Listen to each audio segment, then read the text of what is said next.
Assalamualaikum warahmatullahi wabarakatuh. Masih bersama saya Hendra, tetap di channel Hendra Berbagi. Dan pada kesempatan kali ini saya akan menjawab beberapa pertanyaan dari sahabat rongsok yang menanyakan perihal rongsok di kolom komentar. Ini saya akan menjawab dua pertanyaan ya. Nah, untuk selanjutnya sahabat rongsok yang mau menanyakan segala sesuatunya tentang rongsok bisa dituliskan di kolom komentar. Sebisa mungkin saya akan jawab sebatas kemampuan saya ya. Nah, kalau untuk jawaban yang membutuhkan alat peraga, yaitu nanti kalau pas ada kesempatan saya main ke lapak kawan, itu nanti bisa saya buatkan videonya. Nah, ini saya jawab khusus yang nggak perlu alat peraga. Yang pertama, ini pertanyaan dari pengguna YouTube atas nama Rico Simon. Rico Simon ini menanyakan tentang plastik bungkus pakaian atau grosir ya, itu apakah laku atau enggak, termasuk juga tali rafia. Nah, sahabat tuh Bang Rico Simon, kalau untuk jenis plastik bungkus pakaian itu jenisnya PP ya. Orang biasa menyebutnya dengan nama PP daun ya. Itu kalau misalkan dari pakaian itu langsung dilepas terus dimasukkan karung ya, dikumpulkan masukkan karung, tolong jangan kecampur. Yang kadang-kadang kalau di toko itu kan ada bekas minum es teh segala macam, jangan dicampurkan itu. Nah, kalau yang bersih itu termasuk jenisnya PP toko ya. Itu harganya paling tinggi ya di antara PP yang lain, karena ada PP toko, di situ ada PP1, PP2 atau yang biasa juga disebut dengan PP kotor. Berikutnya juga untuk tali rafia itu laku. Untuk warnanya nggak perlu dipisah-pisah, cukup campur aduk, ada warna hitam, kuning, biru, merah, itu bisa dicampur aduk ya. Jadi intinya laku. Nah, itu jawaban dari Bang Rico Simon. Mudah-mudahan ini bisa menjawab pertanyaannya. Untuk yang berikutnya yaitu pertanyaan dari pengguna YouTube itu atas nama Abi Abdullah. Ini yang menanyakan ingin menjadi pengepul rongsok. Nah, terus menanyakan gimana caranya membeli barang dari pedagang geronjongan.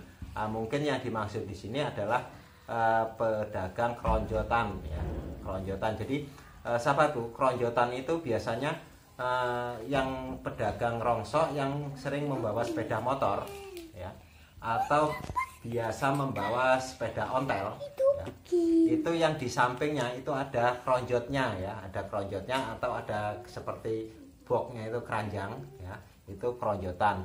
Nah, sahabat tuh, saya akan coba menjawab ini berdasarkan apa yang pernah saya lakukan dan juga apa yang pernah saya lihat ya. Mudah-mudahan ini bisa membantu Bang Abi Abdullah. Jadi begini ya, kalau untuk pedagang keronjotan itu ada dua macam ya. Kadang ada yang memang pedagang keronjotan itu yang sudah dipinjami uang atau modal oleh juragannya ya.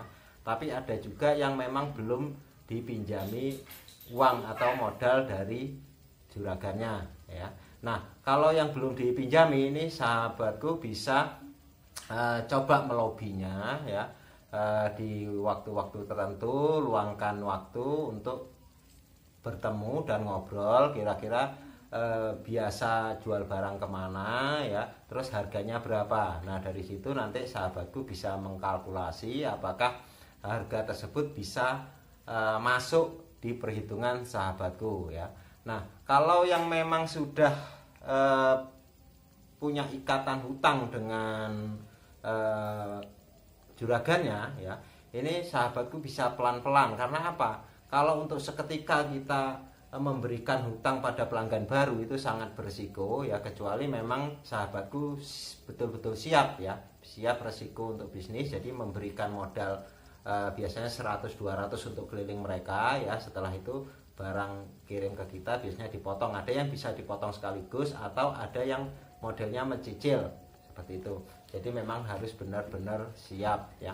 Tapi yang pasti ya, sebagai pengepul pemula ya, sebagai pengepul pemula ini sahabatku memang betul-betul harus meluangkan waktu, termasuk juga di situ ada pengeluaran biaya untuk melobi untuk cari omset ada lewat-lewat ini.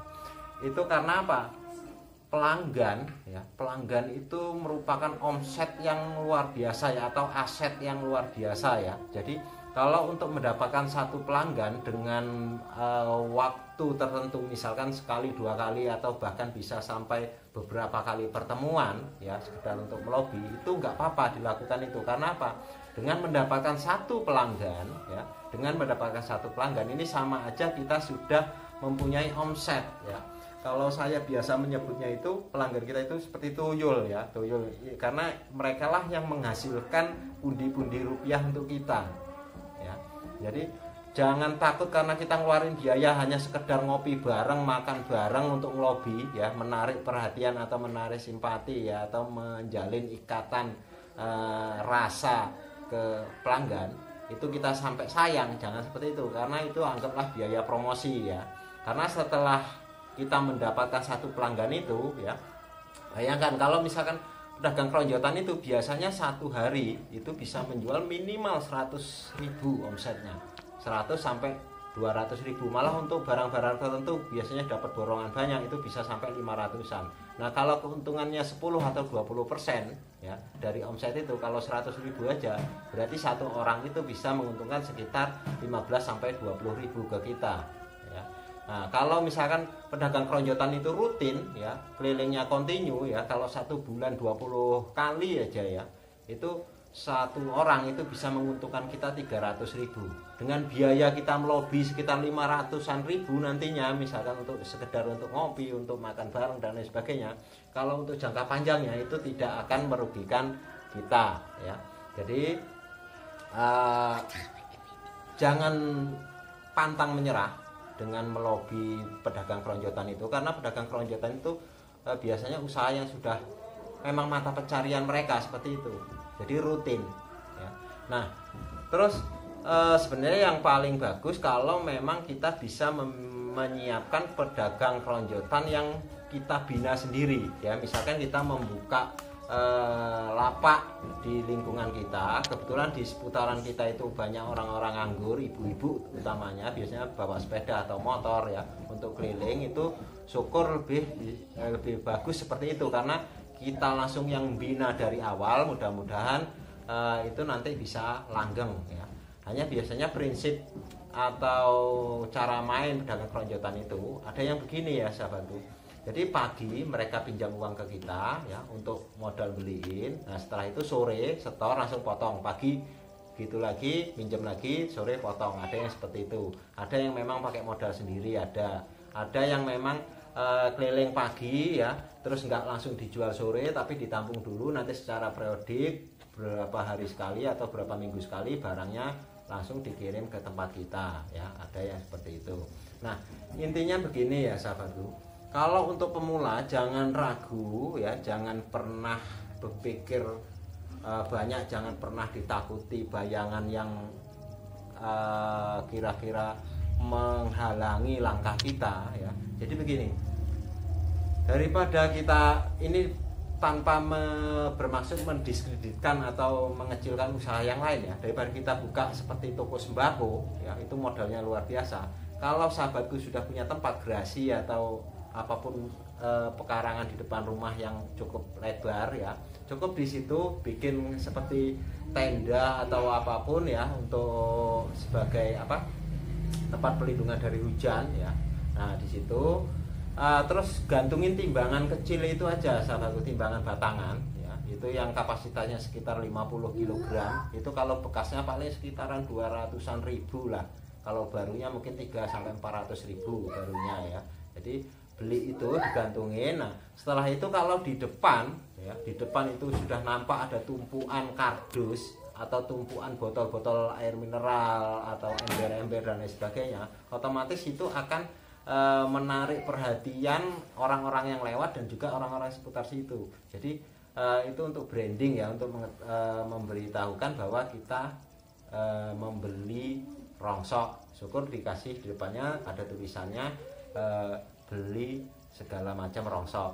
Nah seperti itu. Jadi dengan begitu ya akan menarik perhatian. Tapi ingat, berikan harga terbaik kepada pelanggan. Otomatis di situ nanti akan getok tular atau berita dari mulut ke mulut bahwa jual tempat sampean itu harganya bagus ya. Otomatis itu akan menarik pelanggan yang lain, karena biasanya antara pedagang keronjotan itu mereka saling mengenal antara yang satu dengan yang lain. Kalau selisih harga per kilo 200 sampai 300 rupiah, mereka akan lari pindah ke tempat lain ya. Karena 200 sampai 300 rupiah kali berapa kilo, nah itu sudah lumayan ya, mereka akan pindah ya. Jadi dengan modal seadanya dulu ya, nggak perlu banyak-banyak, cukup timbangan itu sama kardus berapa